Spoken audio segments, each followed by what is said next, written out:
with any good qualifying questions that they'd like to share with us? Anybody? Raise their hand. Do the leaves look like they're chewed? Mr. Bryan. Have you seen any bugs?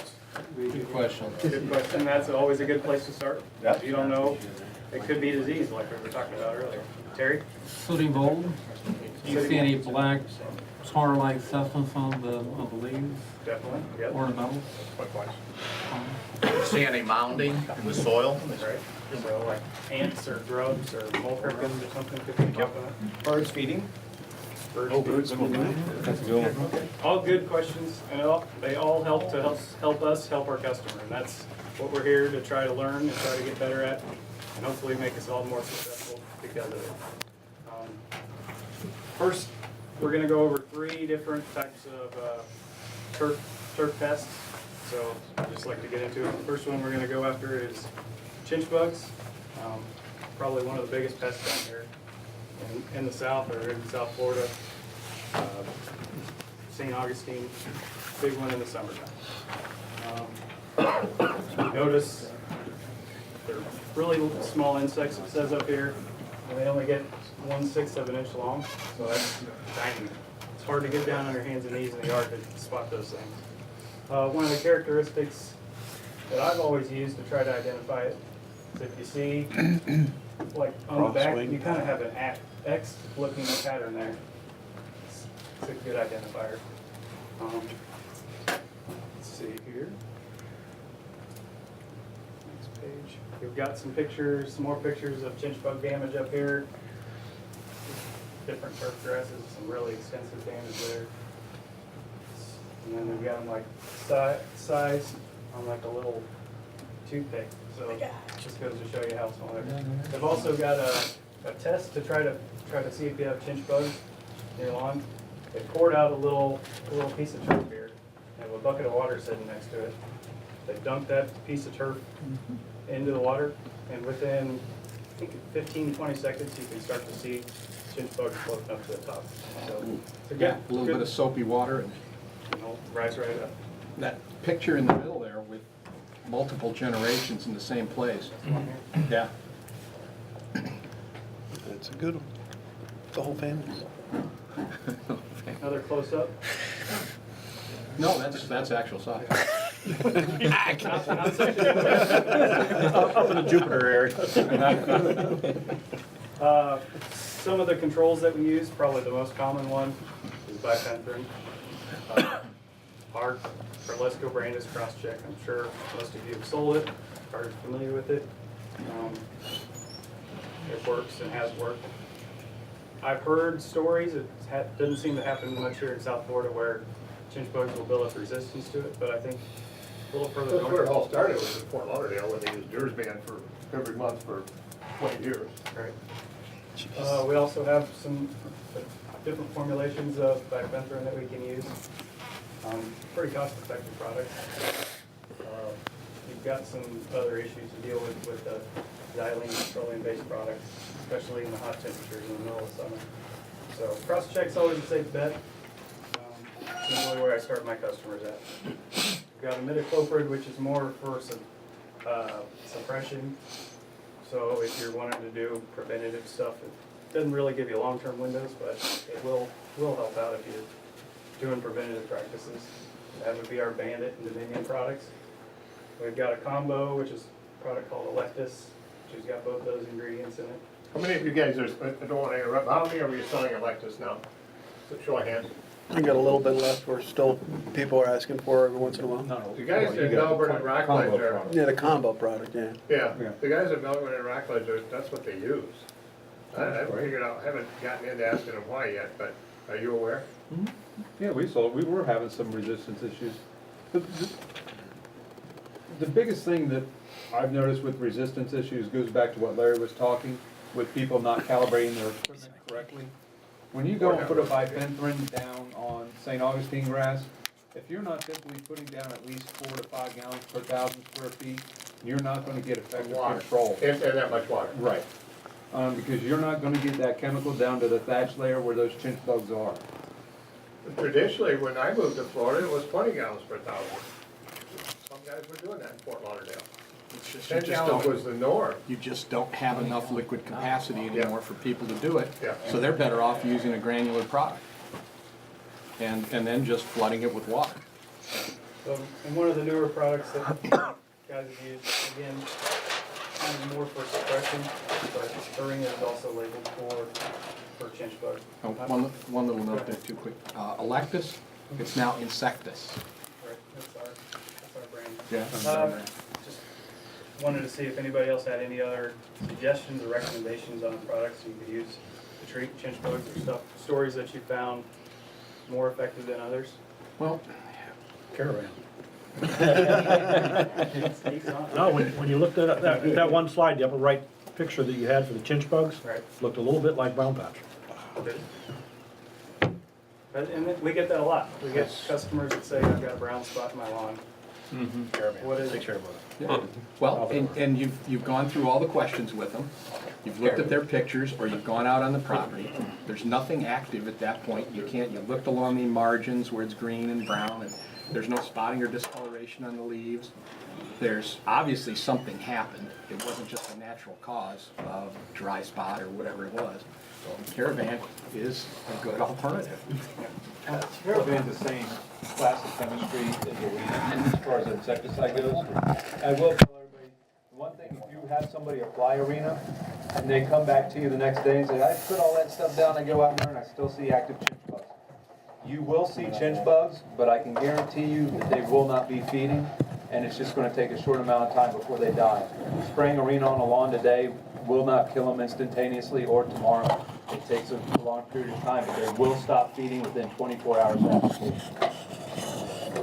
And again, it gives you a change up in chemistry, so you're not using bifenthrin. So hopefully we can avoid that resistance. Breaking the cycle. Next insect I want to talk about is webworm. I like the nickname. I've never heard that. Snout moth, I've never heard it either. but I thought that was pretty good. Again, small little insects, smaller than a penny, so you're not going to notice them unless maybe you're walking through a lawn. Right. And as you're walking through, you see little moths fluttering up around your feet. Birds can be another identifier. You're getting lots of, flocks of birds coming in and feeding on a regular basis, and you're starting to notice some discoloration in turf. Very well could be sod bollworm. There's the worm stage of it. It turns into the moth. Again, still not very big, 1/2 inch to a little over an inch. And then, got some pictures of some damage, lawns. We've got some close-ups of the moths, and again, some more pictures of the larval.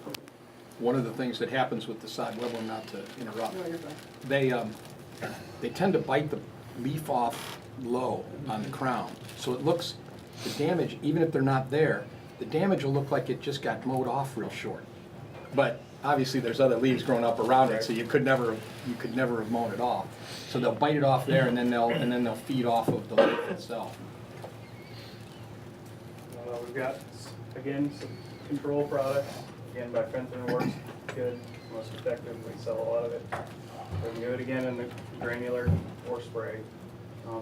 Have a couple customers who prefer the spray because they can actually go through the lawn and kind of stir up the moths as they're driving through it. And then with a sticker, they can get it to adhere to the moths a little bit better. So kind of a recommendation, and add a sticker on with it. So again, the two other bifenthrin products, the 25 and 23%. And Arena again is another effective alternative treatment for sod webworm. Next insect, final insect would be white grubs. I'm sure we've all seen them, heard of them. Little white worms. They all kinds of different beetles come from grubs. So you may see something that looks like this, you may see something black, you may see something smaller, you may see something bigger. They take all forms. Now, if you have the grubs there, you can count the number of hairs on their raster. And in that pattern, the hair pattern on their raster, You can tell what kind of a beetle it's gonna You be. know which end the raster is? Nope. I had to do that once. It's the stinky end.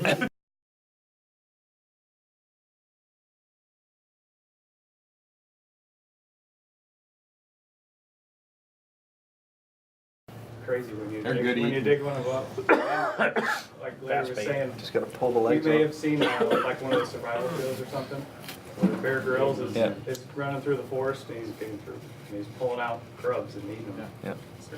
They're high in protein. So. Another good picture of white grubs. Again, these aren't very big, only an eighth of an inch up to 1 inch. He's looking at his own raster. And they really don't call for treatment unless we start to see large populations of them building up. You dig up some dirt and you see one or two there, probably not a big deal. They're gonna feed, they're gonna move on.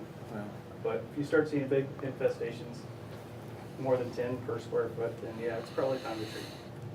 One thing real quick, Sure. grubs are tough because the grass, the way people water, and they water so much, All right. the grass will still be green up above. And the grubs are feeding underneath. As long as the plants are growing actively, they can regenerate a root, and you won't know that they're there until you have some kind of a change in the water pattern. Then all of a sudden, areas will turn brown, and people start trying to water it more and things, but the grubs keep feeding. And now, that's when they finally start to peel things up, and they find the grub populations underneath. That's a pretty big problem right there. Well, the stadium, Jupiter Stadium, had a problem with them for who knows how long. They water so much, they didn't know they were there. They went out to Vertica, and they were rolling the carpet back, like that. And there were hundreds of grubs underneath, so. Yeah, I've seen them as thick as that right there, here in No, South fertilizer. Florida. We were on properties in Peoria, Illinois, where it felt like you were walking on a waterbed. Yeah. The ground was moving. There were so many. Wow. And the grass was still green. Like Larry said, I mean, one way to tell is if you've got a big population, they chew away the roots of the turf grass. So you can almost go like a carpet, just pick, grab a handful of grass that's still alive there, and it just lifts right up. And when the turf gets stressed, that's when you start to notice the damage. And by then, you're really in trouble because your turf doesn't have much to go with. Armadillos and raccoons and hogs feed on them, so you got them rooting around your lawn, they'll tear the lawn up as well. Got some more infestations, some close-ups. They're cute little animals, aren't they? Yeah. Some treatments that we've got midicloprid, Dominion, Bandit. Push the Bandit, we're making more margin on that. We've got a little more flexibility to price down and get more competitive with them. We have- Providing it's not separating it. Right. We've got Electus, which is your bifenthrin and midicloprid product. Bifenthrin is not doing much to control the grubs, but it's still a good alternative. Arena, very effective.